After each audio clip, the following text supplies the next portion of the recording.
a reasonable amount of time, and we're currently definitely within that period of time. So, yes. Hello. It is Tuesday, June 2nd. I'm Dan Blewett. I'm the co-host of the Morning Brushback. Bobby Stevens is joining me remotely from Chicago. Bob, how you doing, man? I'm doing good. Crazy world we live in right now. Yeah, you and I are both in two of the most heavily rioting cities, it seems like. Yeah, Chicago is getting quite bad. The police are stretched very thin. It's definitely So so police let's scanners going crazy. let's start there. You do like to follow the police scanner. You were out. Well, you're out last night, the previous night. What have you seen and what's been going on? Uh, so I was driving around last night in the neighborhood. I mean, what am I gonna do? One person, but at least there's some kind of presence. People, taking interest in what's happening, and that was happening everywhere. So we live pretty close to a busy intersection. That intersection got hit. I don't want to say heavily, but there were broken windows, some looting, and all these businesses had, neighborhood people standing outside, kind of not camping out, but just hanging outside. Cars parked in front of the windows. Definitely more of a neighborhood presence last night than the previous night. Felt like there weren't as many police officers in the neighborhood. Rightfully so. I know there, according to the scanner that was going crazy, we had people all over the city, peaceful protest, rioting. So it was nice to see people in the neighborhood, taking an interest in each other. It was felt safe driving around, but at the same time, you can definitely tell everybody was on high alert. Yeah. Um, I'm very red right now because I just went for a run and I timed it way too close to our podcast. But I got back. I walked in my door at 8:45 after 40 minutes, which is a little longer than normal for me. So I'm like, if you're wondering why Dan's beat red, it's because of that.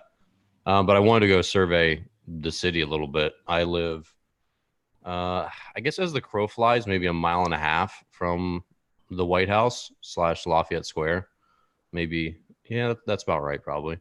So there's not like much ending where I was, but there was, I guess, some protests started up here. I wasn't a part of them, but it's this city is very boarded up. I mean, especially as you get closer to the White House, it's very, very boarded up. There's people out there now just like cutting wood and getting prepared. So anyone that wasn't, and obviously like all the high shopping or the expensive shopping sort of not districts, but there's a main center chunk, I guess a half a mile from the White House on the Chinatown side that has Gucci. Like if you saw, on the Twitter sphere the other day, like the Gucci store, them trying to break into it and all that stuff, the looters. Yeah. So that whole block has been boarded up since 2 days ago. I was down there the other day. So any place that's been hit or is in the realm is getting boarded up pretty fast, and it's just a crazy sight to see. Um, I watched the Twitter stream from my home last night, and I don't know. It's strange because I think during the day the protests are definitely peaceful, which is good. And then as soon as like nightfall hits, the police definitely seem to be the aggressors last night, just before Trump got his wonderful little photo in front of the church, which seems like that's what pretty much started all off. I guess the cops had to like shove everyone back and were pretty aggressive about it, so he could walk out of the White House and get his photo opportunity. Um, I don't know. How do you feel about? Do you see that story? Yeah, I saw the they gassed or the rubber bullets and I mean, let's backtrack, right? So the incident in Minneapolis, I think we're all on the same page. Should Well, I'm never not. have happened. Well, No, I'm I not mean, going to get in a political thing about. I no, mean, no, no, no. yeah. I was just Go on. like, we should address it, right? So that, what happened in Minneapolis should have never happened. I think we're all in agreement on that. I think it's, you know, justice to be served would be the police officer with his knee on uh, the man's neck and the three police officers that were observing. Like nobody took an initiative. Hearing this guy scream, if you've seen the video, it's a terrible video. Yeah. I think we're all in agreement on that. I have yet to see somebody come out on the opposite side and defend this police officer, which rightfully so. Like, this guy doesn't need to be defended at all. Now fast forward to currently what's happening. I thought what Trump said yesterday I thought he had a good speech. I mean, the photo op, what happened with the people, obviously the optics are not good, right? Like, if it was specifically for the photo op, I think he waited way too long to reference the rioting. So 2 days ago, when everything kind of started to happen, 10, 11 o'clock at night, at least Chicago time, he's not, the White House went dark. If you saw that picture, that was not, in my opinion, that's not what should have happened. Like, he needed to have an whatever they do, emergency press conference from inside the White House somewhere late at night, calling for, peaceful protests, whatever. So I don't agree I liked what he had to say yesterday. I thought what he had to say yesterday projected as like a strong, unified message. Like, we're for peaceful protests, but this rioting has to stop. But I don't know if it's necessarily my place or anybody else's place to tell someone, African American, how to feel about it or how to go about it. I feel like peaceful protest has been happening, and if you're someone and I've talked to one guy on Twitter. I don't know if you saw me get into it with a guy on Twitter, who's actually a good friend. Upset. He's like, you don't speak out against this stuff before. Don't talk about it now. It's like, all right, you can't really tell somebody how to feel. So if rioting is what they feel like they need to do, or if that's how their point is going to get pushed, okay. Like, I understand. I'm stepping back and not being personally involved. Like, I don't know how it is to be systematically, prejudiced against as a white person in the U.S. But just from the timeline of everything that's happened, it's starting to get out of control, it feels like. And you're seeing it in D.C. and I'm seeing it in Chicago. And my big question is, what if you feel like you're being, prejudiced against as living in the U.S. as a African American? Like, what do you want to see done? Or I don't hear any like solutions, and not that there is a perfect solution or one catch-all, but obviously like the rioting and then the vandalism is more of a divide. It's going to cause more of a divide between people who maybe, had their businesses destroyed and people that want justice for George Floyd in Minnesota, and police officers and politicians. So it's just, everybody's getting more and more pushed apart by what's happening in the last, 48 to 72 hours. So that's, as a timeline goes, I think within the last week, we've seen everybody was in agreement with what happened in Minnesota was totally wrong. And then we're getting to this point now where it's almost being pushed further apart division wise, because there are a group of people that have decided to take advantage of this situation for personal gain, looting, and going out and destroying property for no reason other than they're allowed to, because the police have to stand down because they're outnumbered. So yeah, I don't I'm staying out of it on Twitter. Obviously, it's a terrible thing that happened to Mr. Floyd, and that stuff is still happening to Black people in America, and that's what's really, it's pathetic that that's still happening today, and that the police forces all over just don't seem to get it, and they don't seem to be accountable. That's the core issue. And this officer, and like you said, the 3 officers who stood by or have not been accountable, even though he's in custody, third degree murder charge. I was listening a little bit about what that is, and it's such a strange charge. Like, it needs to be severe. That being said, I think the core problem at the moment with the way things are escalating, because they just seem to continue getting worse, is that once nightfall hits, that's when all the trouble starts. And I think at this point, all the peaceful protesters, they do need to go home before nightfall. If they do that, then the police can handle the people who are just out there to vandalize and hurt people and cause trouble. Because there's a lot of, the vast majority are still peaceful. But when the cops who have been aggressive at times. And that's not making anything better because they're the core reason. Again, it's not all police officers, but just as a culture, this is still the issue. This is why people are, righteously upset. But when it gets to nightfall, if everyone's still out on the streets, then just like the vandalism and the rioting can't be addressed. And then that's just the problem. So I think people, I don't know, just looking at like, how do we get this over with, is let people be heard. And I think there needs to be a more empathetic, compassionate message from leadership and probably from the police. Like, you've seen a lot of different places like Flint, Michigan, other places where the police are marching with the protesters. And that's seems to be like the right thing. Like, everyone sort of understands that this is a problem, and it's not us versus them and them versus us, which is, I think, the way a lot of people are feeling. And Trump is only furthering that divide by saying, like, hey, I mean, he just doesn't have the capacity for empathy. He just doesn't. I mean, that's just not who he is. He doesn't have the capacity. He didn't have a good.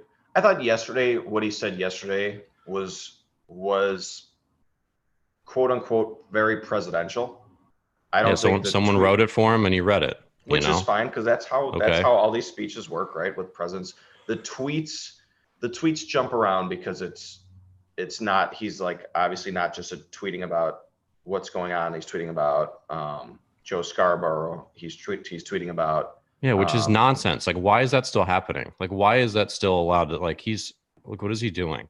Well, I don't want to get down that's ridiculous though. So that's still happening. I want to get down a little bit, and I just want to propose. I'm just going to propose questions. Just, we don't have to answer them. I just want to talk out loud a little bit, just to kind of weed through some things that are happening. So, if you're peaceful protesting, my question would be, what is the outcome that you want to see? Like, we all know the outcome you want to see is this shouldn't happen anymore. What happened in Minneapolis shouldn't happen anymore. Like, that is the ideal outcome. But as far as like a policy, or if you were to have leadership in a room, I guess, what are the steps, and what can you do to assure that it doesn't happen? Because that part is unclear to me. I don't know. I think this is sort of like the way wildfires sort of like reset the forest to, like, sort of, they you know what I mean? And so I think this response is going to be helpful, because even though it's there's a lot of people vandalizing and doing harmful things, I think overall such a strong reaction forces everyone to be like, we need to fix something. Like, this can't happen. This can't keep happening. We can't keep, like, and I think that's just how this works. And I think that's, like, can you imagine being a police chief somewhere now? No, I can't. Exactly. That's why this is again, like, no one's, like, looting and all that stuff is not what you want to see happening. But when the reaction is that strong, imagine if you're a police chief, like, you've got to, like, listen guys and gals, like, we've got to be better. Like, this can't keep happening. This cannot happen again. And that's tough. Not the right reason for it to happen. Yeah. The right reason for it to happen is this shouldn't happen again because it's morally reprehensible. But still, like, stuff like this, it does, like, cause change. So, but then I agree with you. So now it becomes, okay, like, you're asking police officers, who I believe the majority of them are good. I have a lot of friends that are police officers. I deal with them probably on a daily basis, just from people that I know and see through work that I do myself. So that, yeah, I would be very hesitant as a police officer, if I'm already in the profession now, you almost have to second guess your first instinct to go help somebody, even if you're one of the good guys now. Because if you're in a neighborhood that, okay, like, I'm a white police officer and I get a phone call in a predominantly black neighborhood, like, my first instinct is, I don't want to be on the news, even if I'm feel like I'm doing something right by breaking up whatever it is I'm called there to do. I think to put that doubt into the police officer's mind is potentially dangerous for them, which I see as a domino effect of making, if it's Well, dangerous for them to feel like they can't respond without thinking twice, if they're I good, don't if they're a I good don't want to cop. go to I don't want to go down this like thought experiment of being in a police officer's head. Neither of us are police officers. Like I just don't think that's a productive place for us to go at this moment. I mean, at the end of the day, most people aren't gonna the vast majority of police officers are not gonna put their knee on someone's neck.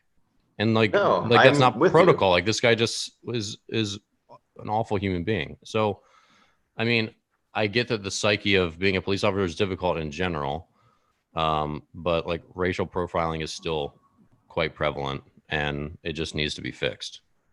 I mean, I think that's just like as far as you and I need to go with it. Yeah, and I just that's like the question I want to throw out there is what is the fixing? Like, what is the solution? What is the change that needs to be made? I don't know what it is. I honestly don't know what it Well, is. when this So is all said and done, I think a lot of legislators and other people and community leaders will come to tables and figure out what that looks like. And I don't know how that process works, but obviously this will come to an end at some point. But for now, it just seems like at nightfall, people need to be in their homes so police can get the people who just want to riot and cause trouble and get them out of there, because that's the core issue. The core issue isn't it's not most people who are just out there demonstrating and being heard, so that they can speak up for those who have been marginalized for so long, which is still happening. yeah, there was a big peaceful protest in the neighborhood, in my neighborhood last night, walking down a prominent busy street, being directed by police and essentially being directed away from where all these scanner calls were going. So they're not telling them to go home, which is fine. Like it's their right to peaceful protest. They're just directing them into a safer area. Like, okay, this would be the wrong way to go. They kind of had it barricaded off. Um, but I agree. It's like, does it make sense if you're a peaceful protester to try and organize and get home before nightfall? Like, do it in the morning, but at the same time, is your point going to get across if you're not in the streets, you know, at from 9 to midnight or whatever? I don't know. I I don't don't know, know.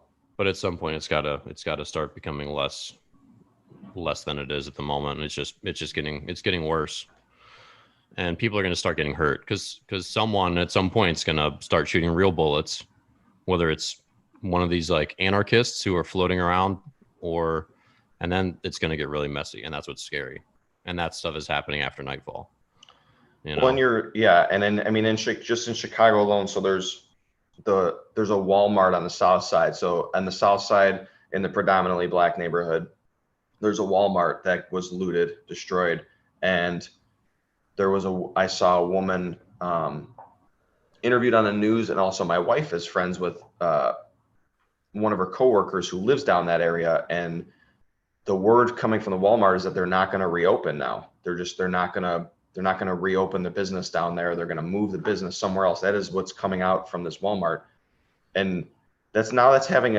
for a community that businesses aren't necessarily flocking to open to, and you've got a prominent corporation there that provides a lot of services in the neighborhood.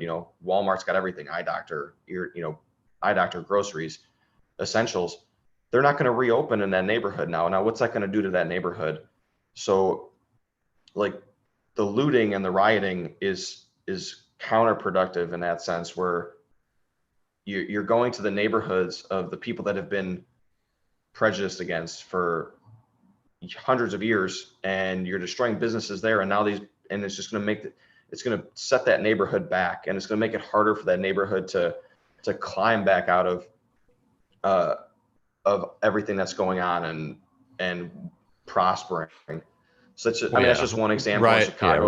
rioting is not good for anybody, for sure. Just one example in Chicago. Like that's going to be a shitty outcome after all this is said and done. That neighborhood is going to end up having less business and less attractiveness to anyone that might be moving in there or might want to stay there. Yeah, it's rough, and obviously, like a man got shot and killed, like a well respected he owned a business in Louisville, got shot and killed because they said someone started shooting and then police started shooting and then he was left dead. And apparently they don't think that anyone actually started shooting. That was just the police. So there's just a lot of terrible stuff happening at the moment. And that's sort of like the way things are. It's what a crazy time we live in these days. Coronavirus is still out there, which that's another implication for all the mass gatherings, unfortunately. So we hope that doesn't rear its head and like cases resurge. But a lot of people are wearing masks too, which is but like all the tear gas and the rubber bullets. There was a reporter that got blinded. She lost her eye, got shot with a rubber bullet. And yeah, it's there's just a lot going on in the nation's capital and in Chicago. But it just seems like this like brute force message that is being projected by the president isn't the way to go. It's I don't know. Being strong is fine. I think that's fine, but like at some point people need to be. I don't think people feel like they're being heard at the moment because they just find police presence to be really aggressive, and then that's just making it worse.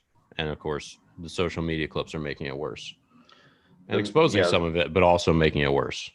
Because and the media stuff is stoking the flames as opposed to like, I guess, just reporting on what's happening. It feels like it's stoking the flames of divide. Just in my opinion of watching watching news, watching reports of how things are being perceived, are being said, messages coming from the White House, messages coming locally in Chicago, from the governor and from the mayor. It just feels like it's stoking more of a divide than it is trying to come together for any solution. Yeah, it's just rough. So I don't know. Hopefully it starts to quell a little bit and today's a little bit better, but we'll see. I mean, people need to be heard and they should continue doing that. And, but it's just, we don't want to see like cities start like literally burning down, because if it keeps creeping up, that's where it's going. And it's going to just get ugly because they're bringing like federal riot police to DC today, apparently. Yeah, the National Guard has been. Well, the National Guard's been there for 2 days now, but they're bringing federal riot police. I don't know what that is exactly, but maybe just like there's like a little cadre of like trained people in different cities that now get brought in, kind of like a riot National Guard. I'm not really sure. And they said there were troops coming from Fort Bragg in North Carolina.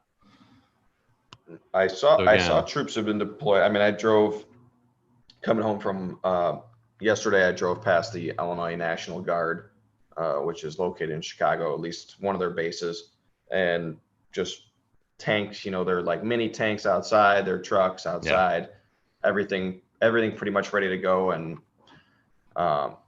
it's been chaotic in the city, to say the least. Yeah, so let's move on. It's kind of hard to move on from this. It's just such a crazy time that we live in, but obviously, it's just really rough. It's terrible to see like what is still happening with police officers and the other really outrageous one, which was the Breonna Taylor one. Did you hear that story where she was an EMT sitting in her home, apartment door gets busted open, she just shot to death in her home? I did not. Is that recent? They thought she was someone else. It was like a month ago. It's ridiculous. It's just like ridiculous. And that's still all three of those cops are still employed. Like there's just it's just ridiculous. So let's transition. So Major League Baseball had a proposal get kind of tossed around. So Sunday, the players are still holding out for their full prorated portion of their salaries. And then they proposed a 114 game schedule that would cover 70% of their salaries. They think that's just going to get rejected, but that's sort of what they're going with, and they don't want to take any further pay cuts. What else do you have to add to that? Well, I think the players' proposal, just from looking at it, feels like obviously you start your proposal with that. That's everything they want, right? 114 games are going to get the most amount of money. I think at this point, the players are just looking at a way to maximize how much money they can get from this season while also getting their service time and, being safe, whether it's safely ramping up for the season or safely, being able to participate with the virus stuff going on. I saw just pulled up on Twitter that the projected counter proposal from the owners is going to be 50-game regular season, which that just feels like a further divide between them. I mean, you're talking 74 or what is that, 64-game difference. Doesn't make any sense. I don't totally understand how the players, the salary advance and then the salary deferred payments with interest. But one of the big things I see in this proposal is an opt-out clause that would allow any player to sit out the season. And it looks like they would be able to opt out with their salary. So if that's the case, if you're allowed to opt out and you're someone who's an established big leaguer who's already got money in the bank and you've got kids and you're even 1% nervous about what's happening in the world currently, I think that opt-out clause is going to be invoked by half the team. I think the guys that are the younger guys that still have yet to reach a free agency are going to want to play. But if you're Bryce Harper with 33 million coming in last year and 300 million coming in the next 10 years, I don't see how you play or why you play. Just from me personally, I would play, but if you're a high profile guy like that, like I said, and you've got kids, I don't see how you play. And I can't blame you. Like, what can you say? If you don't feel safe, you don't feel safe. But it doesn't feel like they're getting any closer. It just feels like two outrageous proposals with no middle ground. And if there is no middle ground, I mean, baseball's already losing. They've lost their window to make the announcement and in good faith and draw in all these sports fans. Like, they've already lost that window. Now it's to the point where they're trying to save face, in my opinion. And I don't know how they're going to save face with these two proposals that are put out there. Yeah, it doesn't seem like they're close at all. And it's wearing on. I mean, we have June left, July left, August left, and September. So we have 4 months, which is a lot of months. That's like twice as many months as 2 months. It's 4 times as many months as 1 month. 120-ish days, right? Yeah, I don't know. I mean, it seems like it's going to get rejected. The other thing that I want to talk about is the minor league pay, how a number of teams have cut their minor leaguers' salaries. So those little $400, was it per week stipends? Yeah, which is good money. That's more money than they make normally. And a lot of teams have cut that. Now, my question is, some of these teams like the Nationals were going to cut it, and then the Nationals players made a stink, the major league players, and now they're going to keep it. But why haven't the major leaguers taken care of minor leaguers in the past anyway? Like, the minor leaguers have no rights. They never have. Well, if the major leaguers care so much, why haven't they bargained or done something for them so they can make conditions better in the past? I mean, I think if you're a big leaguer and you're a player rep for your team, you're an established guy. You're not a guy that's on the cusp of, going up and down. And at that point, I feel like you're looking out for your own. You're looking out for the 40 guys that are on the major league 40-man roster, and then you're going to look out for the other 30 teams. So the 1,200 players that are under your union, quote unquote union, you look out for your own. And then the minor league guys, it's almost like, earn your stripes. When you get up here, then you're going to get all the benefit of being under our union, and you're going to get all these benefits that we're fighting for. So I think a little bit of it is they look out for their own, and minor leaguers don't feel like their own when there's always, when you're in a spring training locker room, there's always the minor league side, and then there's the major league side. The guys that are in big league spring training camp. And for as many good guys as there are in that locker room that you talk to, there's always a few guys that just will walk right by you. They won't say two words, whether they're established or not, whether they're high profile or not, some of those guys feel like, minor leagues is a little bit beneath them, and that's okay. It needs to be one umbrella. It really needs to be one umbrella, because minor leaguers will never have an opportunity to unionize on their own as far as negotiations, getting better pay. It's just not going to happen, because there are way too many players for the amount of spots available, especially now with all these teams getting cut. So I don't think they're going to ever be able to unionize on their own and cause any kind of a dent in the system. But if the major league players take them under their wing, then they have no choice but to either make the situation better for the minor league guys or risk a strike between all levels of baseball, which that I think it's more ununified between players as opposed to between the players in the front offices or the players in the organizations. I think the major league, the only way this happens is if major league guys to say enough's enough, they're going to be in our union now, and we're going to negotiate the minor leagues benefits for all players that come into the system. And I don't know if they're ready to do that, because they're having their own issues just negotiating for themselves as big leaguers. Yeah. Well, what do you got? I don't know. Honestly, I kind of tire of the minor league pay stuff. I don't know why. I just don't. I don't know. I should care more than I do. I just kind of don't. I got through it, and that's not to say that it the things I know are I got through it. I didn't complain that much about it. It definitely wasn't fair. Conditions should definitely be better. Those are the four tenets. But I just don't feel super strongly about it. If guys are getting $48,000 a season in the future, I'm not gonna be like, hey, we did it, guys. We did it. I don't particularly care. I don't know. And so maybe that's how the major leaguers feel. They got through it and they're in the big leagues and they just don't care. And that's fine. It's great that a couple of them do care enough to give some money out to players like David Price, who's now a Dodger, who hasn't pitched a game for the Dodgers, right? He still took care of the Dodgers minor leaguers, gave each $1,000 for a month. Yeah. Those are good stories. But as a whole, Major League Baseball players don't care about minor leaguers. They just don't. Then they don't have to, right? They work their way to get to where they are. They don't necessarily need to care that these guys coming behind them, who are essentially coming for their jobs, right? They're coming to take the jobs that you have.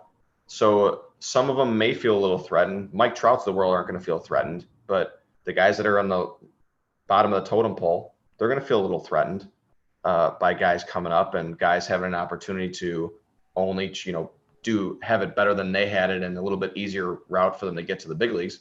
I just don't see how with the supply demand of professional baseball that you're going to have a situation where the players have leverage. They're just not going to have any leverage.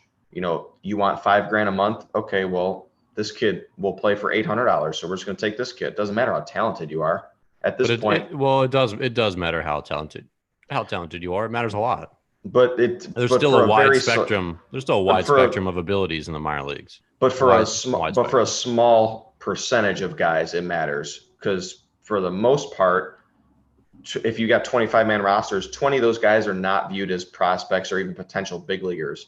So to have the 5 guys, you really need the buy-in from those guys, and those guys that are, those prospects are already being pampered too. They probably got better bonuses, so they're living fine. They're living in a decent situation. So the way the system is set up, it's a divide. I don't know how you unify all those minor league guys, because as a guy I was 16th round draft pick. I didn't get $1 million. I got $25,000 to sign as a junior coming out of college. I'm not on the same level as Manny Machado, who got $5 million and he was the number 3 overall pick, even though we were teammates for multiple years. We're just not in this. We're in the same locker room, but we're not in the same position. He was taken care of. He's getting the, all the extra work, all the extra benefits of pushing him to the big leagues, whereas guys like myself were in the majority of minor leaguers, where you're on the team. If you perform well, you might have a chance to break through and sneak through that funnel of players. But for the most part, you're there to fill spots. And those spots can be filled with any number of guys with a wide range of skill sets. And I think you see it, you see it a lot when you're in those locker rooms, how different, the guys that got money and signed for a lot of money are from the guys that were senior signs in college that got $1,000. It's not that they work any harder, or the guys that got less money work less hard. It's just the system isn't set up for those guys that got $1,000 after their 5th year of college to ascend to the big leagues, where the system's set up for the prospects to ascend and to cream rise to the top. Mm-hmm. So I don't know if you're going to get both of those groups in the same union to fight for the same thing. I mean, if I'm Manny Machado and I'm rising to the big leagues at a rapid pace, I'm not going to potentially strike for my other 20 teammates as much as I might like them, because it's not affecting me. Yeah.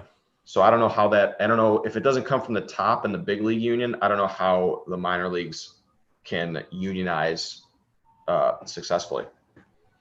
Well, I agree. And that's kind of goes back to my point, which is like, some of the minor leaguers are acting now like they care. Well, they had a lot of opportunities to care before now.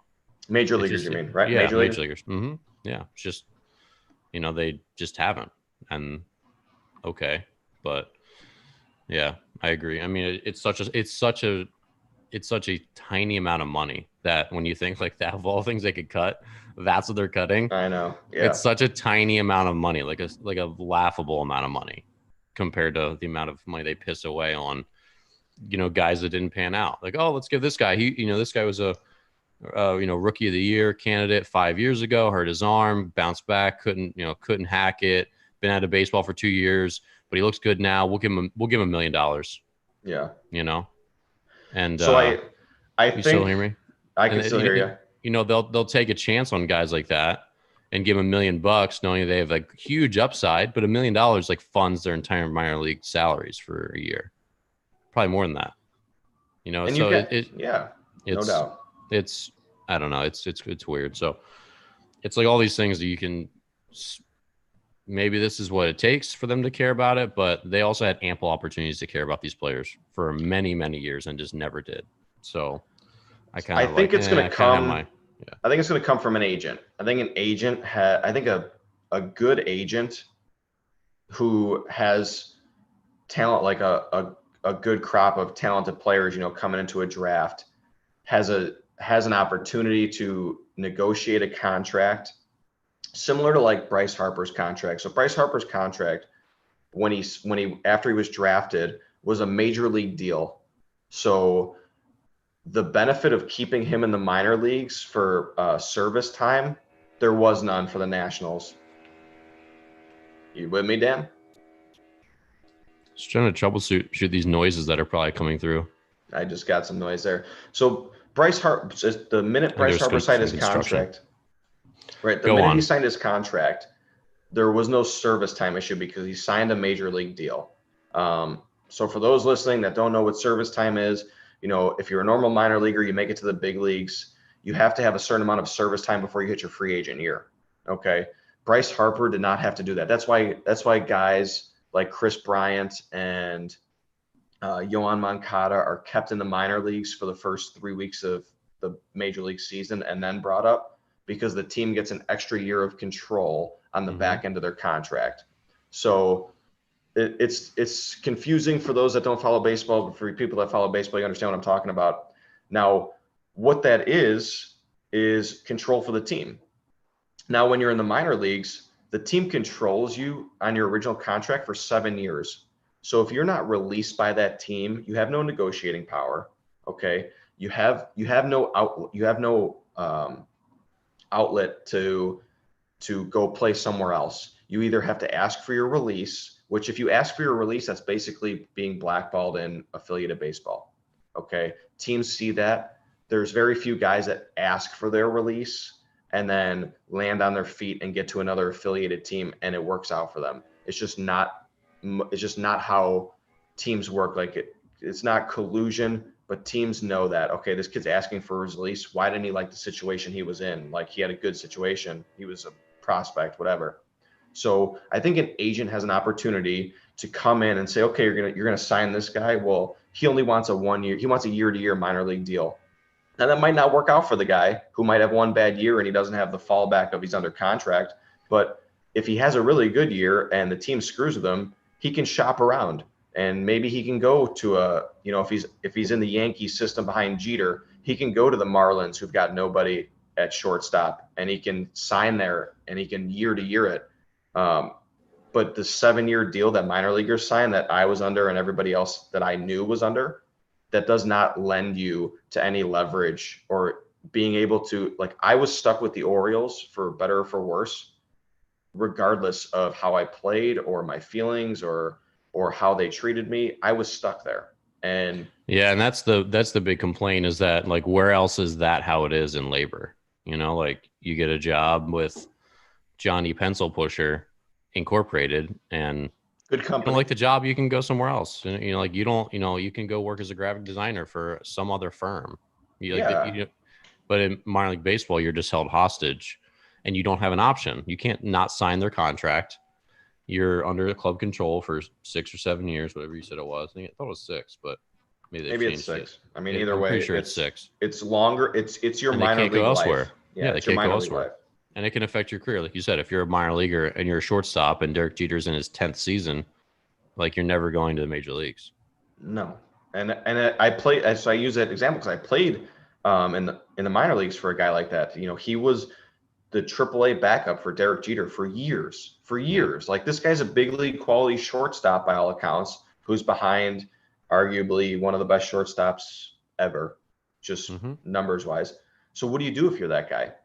Now, granted, he probably got to the point where he was signing free agent deals back to be with the Yankees, but he was getting paid well at that point in his career, I'm sure. But he could have been as a guy who never got who never got to the big leagues. Like, he doesn't have that one day in the big leagues where you get that patch that says, big league baseball player. Yeah, you get the patch. You get one patch, left arm, one patch.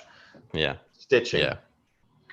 It's too early for lemonade, but I'm drinking lemonade because I'm not going to get up and make coffee. And like I said, I just ran. But Bobby, do you know what I broke the seal on yesterday? Malort? I have had some. Still terrible. Times like these call not this morning. Watermelon. Watermelon is more problematic to purchase when you have to walk it home yourself.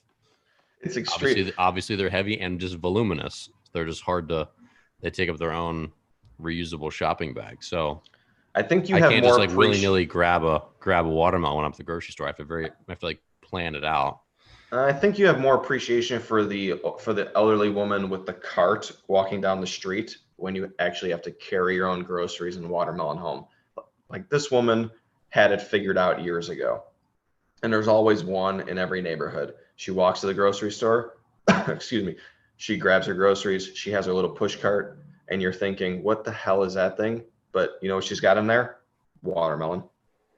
It's maybe a Chicago thing. Yeah, well, I got a really good one. So that's there. You just never know these days whether your watermelon's gonna be terrible or good or not. It's just you don't know how to pick out a watermelon. Those tactics don't matter. They don't. No. You find that weathered spot, and you make sure it's got to be a good weathered spot on the bottom of the watermelon, so you know it's been sitting there. What does good mean? Good, like a very discolored, a large white, like yellowish spot on the bottom of your watermelon. It's the ass of the watermelon. So I actually looked up the science of like watermelon ripeness a long time ago. And there are only a handful of things. Like, it should feel heavy proportionate to its weight.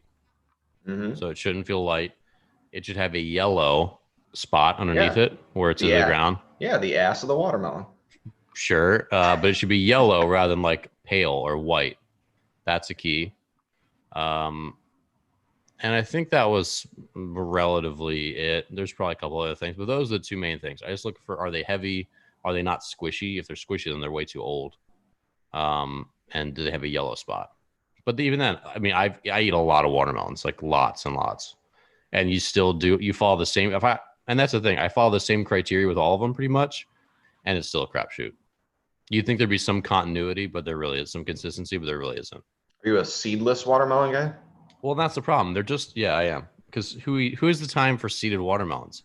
Do you have any idea how many seeds are in a watermelon? There's so many. So It just destroys the eating experience. So I'd rather endure a couple bad watermelons to just be able to just mow through it with a spoon rather than have to pick out.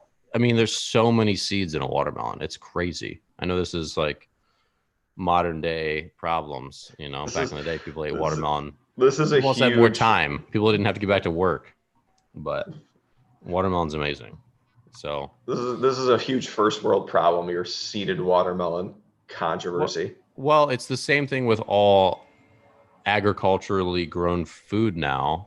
Is that the genetically modified? I don't know if these are genetically modified, but just the GMO fruit and food is definitely different.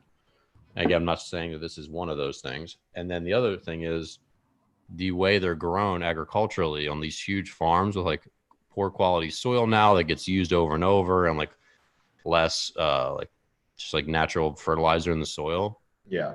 They just don't grow the way they would. Like if you grow watermelon in your backyard, it's going to be way better than one that's grown on a watermelon farm with like 10,000 watermelons.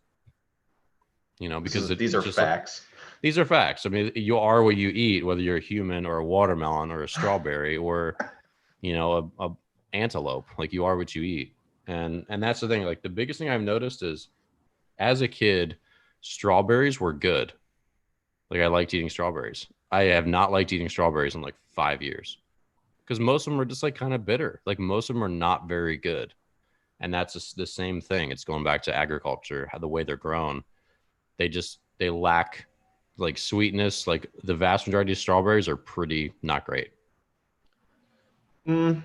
Yeah. Homegrown strawberries are awesome. Well, and even just commercially grown ones years ago were way better.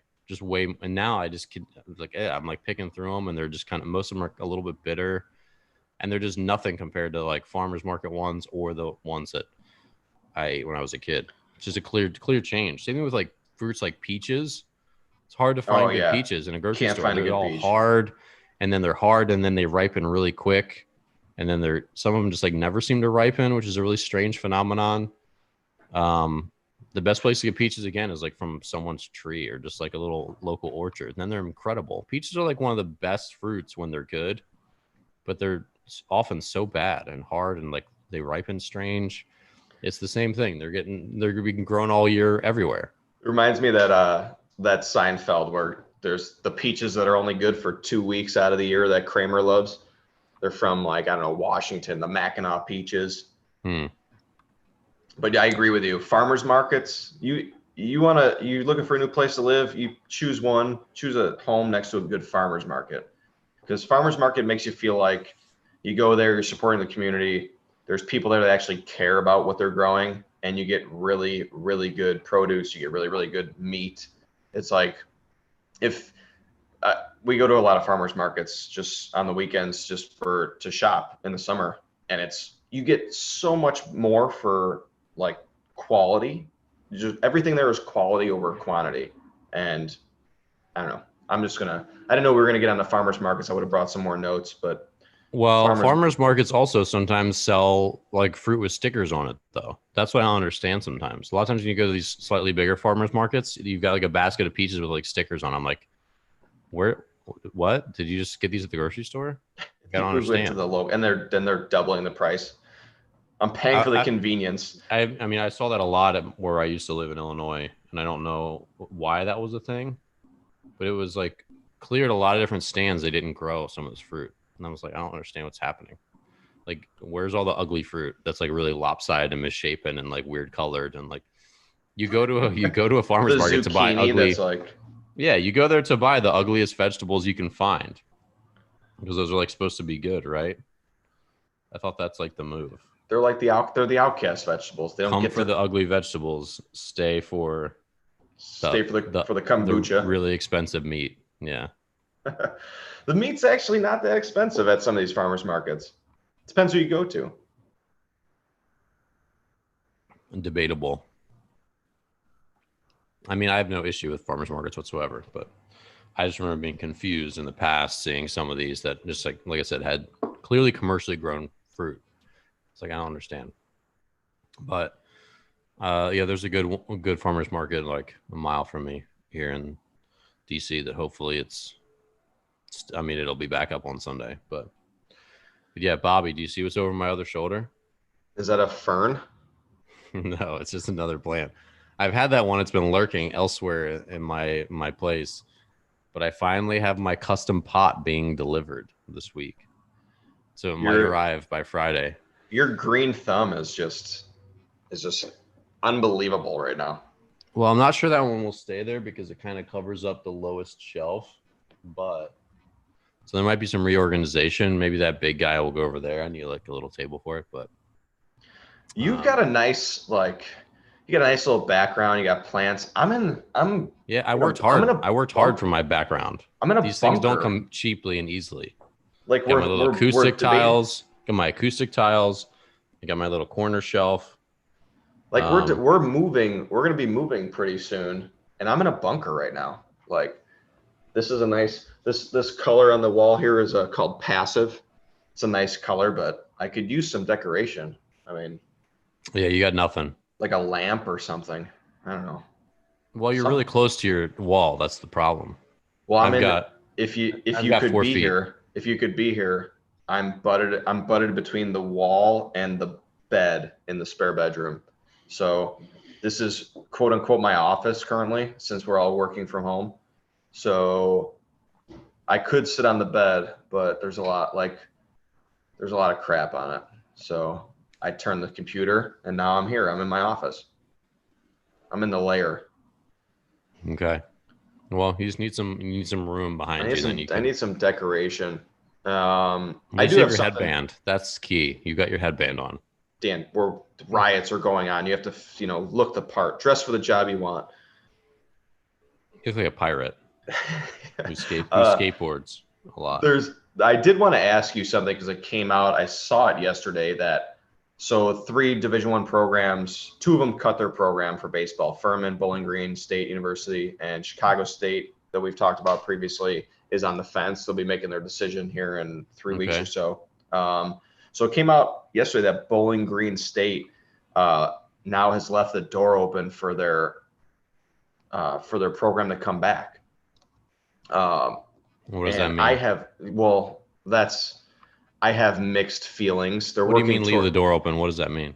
So the group, like the Save Bowling Green State baseball group, they're working with the athletic department to get like a 5-year commitment a 3 to 5 year commitment back to baseball, to bring baseball back and to work on helping fund a budget for the baseball program. And all the organizers, like the people that are outside the school, have come up with this plan that they're trying to save it essentially, and they're going to pitch it to the school and try and work with the school to save Division I baseball at this school. And I have very specific feelings on this, but how do you feel about how I guess the communication has gone so far? They cut the program, now they're working to save it. What do you got on that? I don't care if programs get cut, personally. I don't. You're heartless, Dan. Heartless. I mean, look, I get that it's an emotional thing. It could be your kid's team. It could be, I could be the head coach of a team. Like, I understand that it's people's jobs and their teams. Like, I understand it's an emotional thing. But from the outside looking in, like a lot of these teams lose. I mean, the vast majority of these teams lose money, right? So look. Sure. Schools are ultimately businesses to an extent, and you just can't have 300 Division I schools all losing money and then not expect that this happens at some point. I mean, it just is what it is. Like having a branch of your business that just like loses money every year. You go, well, let's just close that one. It's not profitable. Like that, like it makes sense. So I understand that it's a tough thing. But it just seems like in some places it's just like necessary. And there's a lot of sports that probably just don't belong at the Division I level. Like we have lots of sports that don't make money for these schools. Now, at the same time, athletics certainly have a value to students. Like we both know that. Obviously, I know that. It shaped my life. But there's also a lot of different schools. Like just like lots of schools don't have a baseball program. A lot of schools don't have a football program. A lot of schools don't have lots of different sports, you know, and that's just like the way it is. You can always go find a different one. So I get that it's emotional for the people involved. I understand that. It's a shame for them. But like I'm not gonna be like the rally cry for every school that has a baseball team should always have that team in perpetuity. That's just like not realistic.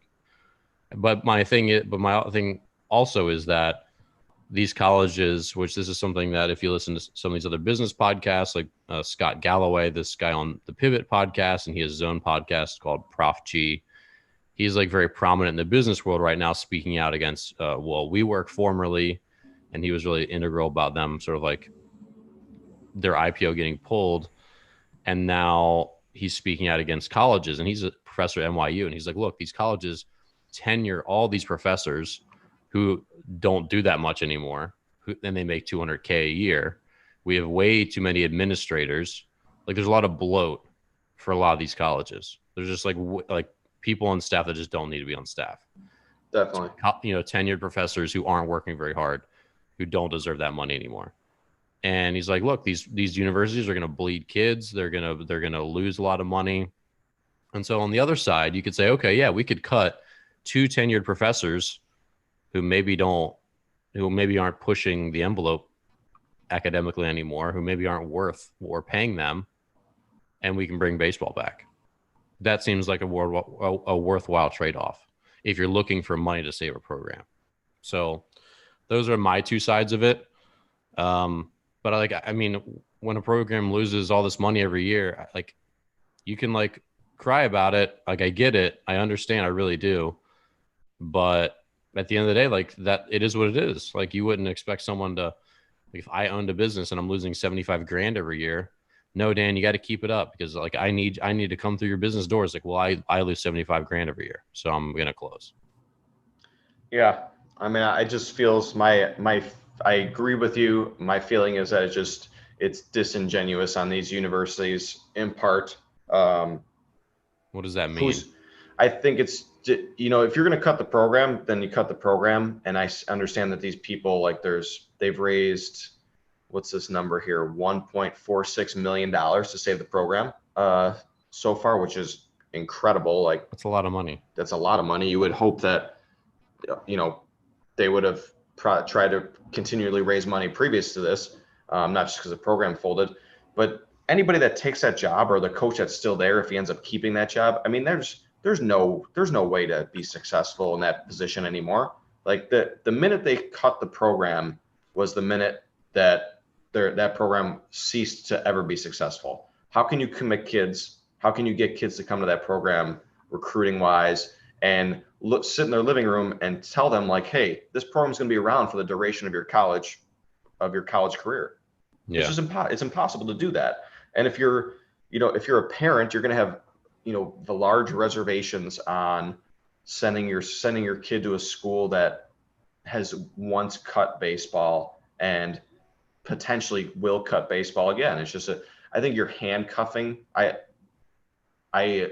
like that these supporters are gone out there, boots on the ground, raised all this money, $1.46 million from 172 people. That's a good amount of money from a lot of people, or from not that many people. Like 172 people donating money, and you raised $1.46 million. That's a lot of money. But I don't see how the program like picks itself back up and continues even with this money after that, because the school's already handcuffed anybody that could take that job. Yeah, you're right. They and this is the same thing with Chicago State, right? Like and selfishly, they're waiting 3 more weeks and players have already left. Like I already saw one player that I know. Yeah, the starting different school. The starting catcher who I work with him, he comes and works out, helps the kids with my youth program. He's transferring to Bellarmine University, and it's a great situation for him. I'm happy for him. But you're talking about a starting catcher at a Division I program. Like there's no way to recover in not just this upcoming season, 2021, in the next 2 to 3 years, because recruiting is building and there's no way to build any foundation at that school. Now, selfishly, because I have friends there and we both know, Dave Harden, currently the only coach on staff, I would like to see him get that year or two of head coaching experience, even if it is a struggle to fill the roster with quality players, because I think it would be really good for him, really good for his resume to go forward. And I think he would do a good job, but you're handcuffing and you're cutting him off at the knees if you think that he's going to have any kind of success, if success is what it's going to take to save that program by what they're doing currently.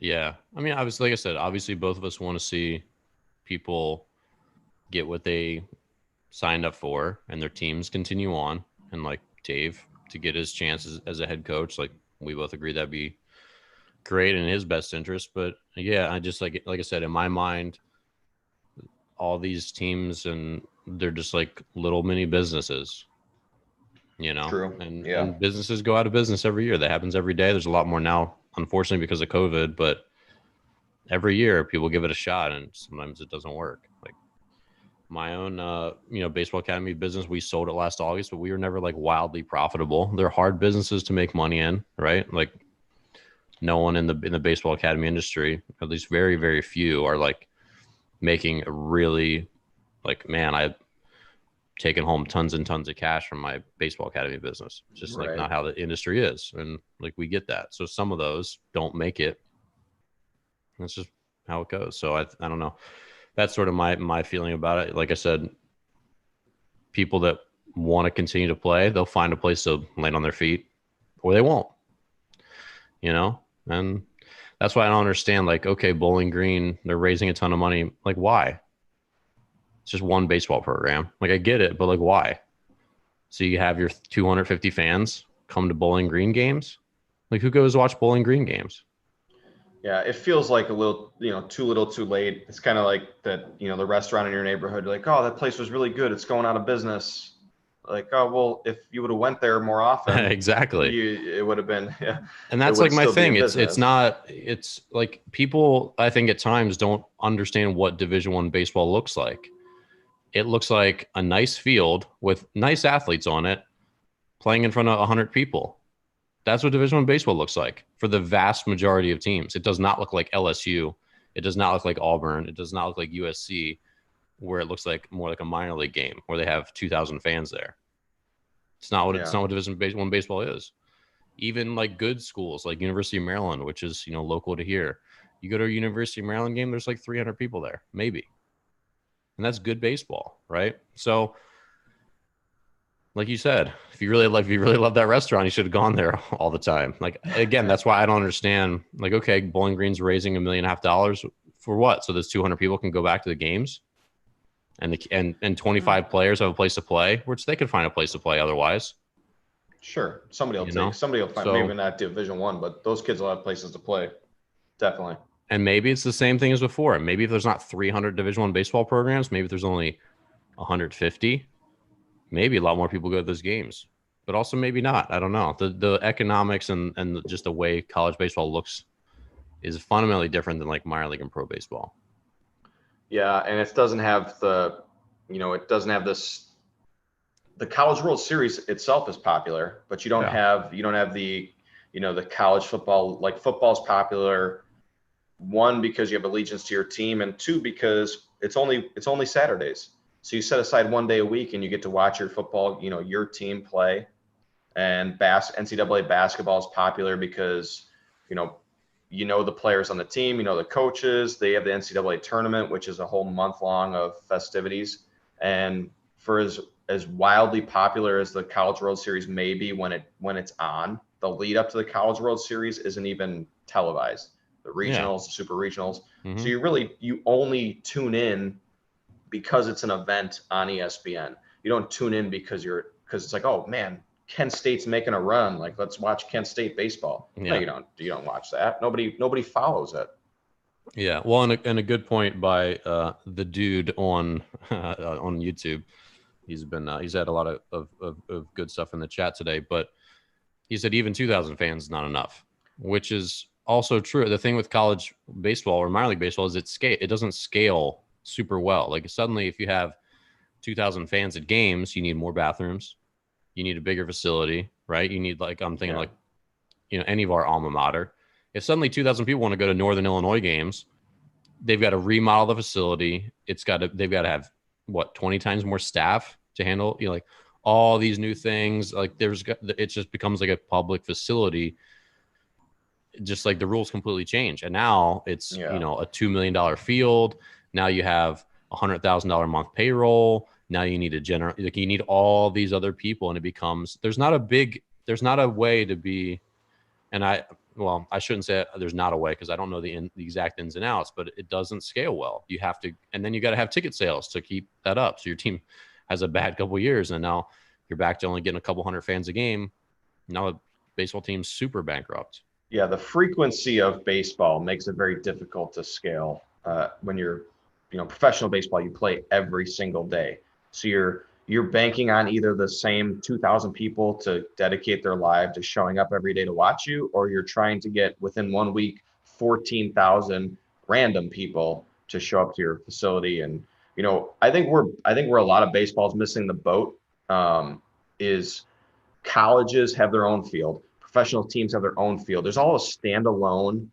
There's standalone complexes, whereas just the soccer model that I'm familiar with the owner of the Chicago Dogs is very high into soccer. Chicago Dogs played an independent baseball team in Chicago.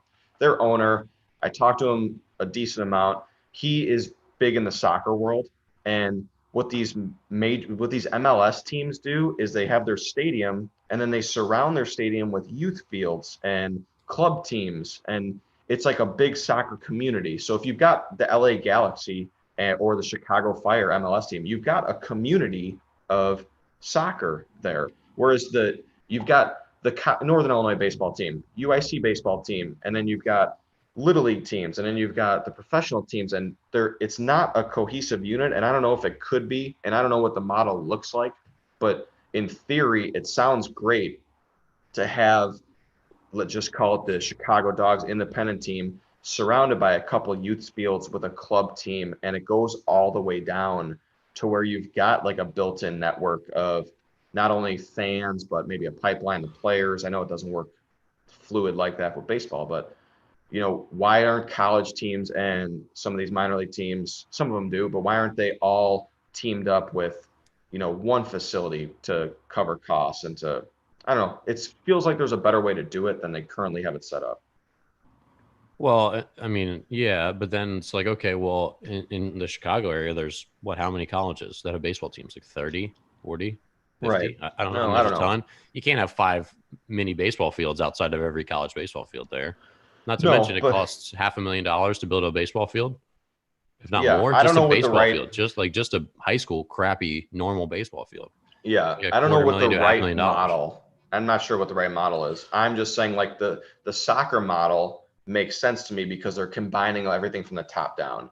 And baseball is so spread out, like everybody's independent, everybody's individualized. It just doesn't feel like there's any way. The amount of soccer teams is also very, like pro soccer teams also in America is very small. So if you have LA Galaxy, okay, fine. There's a big, thing there. It's like a major league team equivalent, which they could do that stuff. But then we're talking about 1,000 college baseball programs around the country. I know, but 300 D1, that's what I'm saying. Like I don't know how it makes sense, but it feels like the way that they're currently going about it, like, oh, Northern Illinois builds their own baseball field. They're the only team that plays there 20 games a year, and then that's it. That doesn't feel like a good business plan. No, it's because it's not. Right. It's not. So, it's the school is paying for it. It's just like, like you have a TV in your home. Your TV doesn't make you any money, right? It just does a service for you. Right. So I don't know what the right model is, but I feel like somebody more creative than I could come up with a situation where that baseball field could make money and that like you can utilize those resources with more than just your college team playing 4 weekend series there and using it for fall ball. Well, I mean, the problem is all those fields, unless they're turf, they have a carrying capacity, not to mention a 3-hour game can only charge so much for a local team to use it before they can't afford it anymore. So it's like there's only so much use you can get out of your field. And then baseball, you have to like practice and stuff to be like good at it, which is annoying. And then you're on the field all the time, not making any revenue from it. I mean, essentially, all those are just extracurricular things that the school agrees to pay for. But at some point, they don't have to anymore. Like, like why do you need a fencing team? No good reason. Like no one in the whole world cares about fencing, but some schools have fencing teams. It's like, why? So kids can stick each other with little fake swords. Okay, it's good for them. It's good for them. I mean, they have like a little blunt tip on the end. Now, then the same can be said for baseball. I was like, colleges don't care about being a pipeline to pro baseball. That's not why they exist. They exist because college athletics are like Yale versus Harvard, rah, rah, rah. But then again, it still just comes back to the reality that college baseball and softball is more like travel baseball and softball. It really just is. It's just older travel baseball and softball. Yeah. That's all it is. I mean, and parents, this is actually a topic for another day, but essentially that's what it is. College baseball is travel baseball that you don't have to pay. You have to pay for because you have to go to school there. Maybe you pay less because you get a scholarship, but you don't really get a full scholarship. So you're essentially are paying for it. And you have the same amount of fans as a travel baseball game in most situations. Yeah. I mean, that's essentially what it is. Yeah. I don't know. There's no good. I mean, you want to watch college sport, take the blunt tip off those fencing swords and let's watch that for a few. Every college in the country would have fencing. Yeah, except those kids are pretty nerdy. They don't really want to kill each other. Yeah, but if you got a couple kids getting stabbed in the chest by knives, I'm watching that. I don't. You're not watching that? It's like watching MMA, but with knife fights. Fine, Dan. I'll watch it. You just need to take the headband off. You just need to take the headband off. Is this your recurring look now? Is that what's happened? Is this just like a thing? I'm not gonna stop wearing this. I have different colors. I'm gonna wear a different color every. Your hair doesn't even go in your face, and you didn't even exercise. If anyone wore a headband this morning, it goes me. I was actually exercising. You see my face isn't beat red anymore. I'm wearing black. Today's the Blackout Tuesday. I saw on Instagram. Blackout Tuesday. I'm supporting the cause. What is that cause? I don't know. Support black equality. Okay. Plus, I like the headband. Okay. All right. It serves two purposes.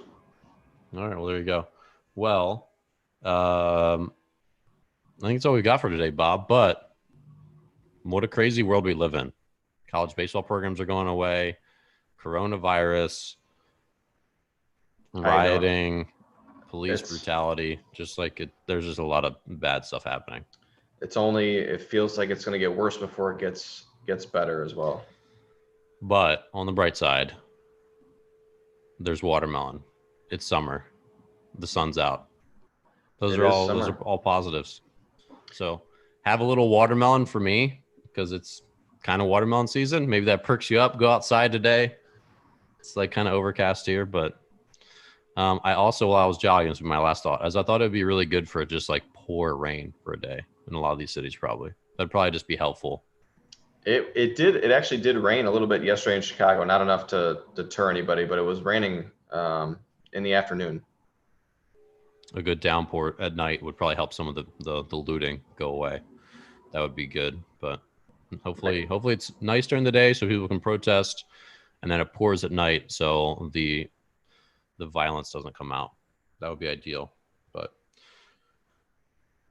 all right, sir. Well, thank you for being here. Again, if you are new to the show, we appreciate you watching, especially here to the end. You can catch us here live on Tuesday and Friday on Twitter, YouTube. And then we are obviously on replay on iTunes and Spotify. So catch us there and YouTube as well. And we really appreciate if you'd subscribe to the show, share it with a friend, and don't wear headbands. Don't wear headbands. They're not in style. This is not a fashion statement. Back. Up. But that's it. All right, guys and gals. We'll see you here on Friday on the Morning Brushback. Stay safe.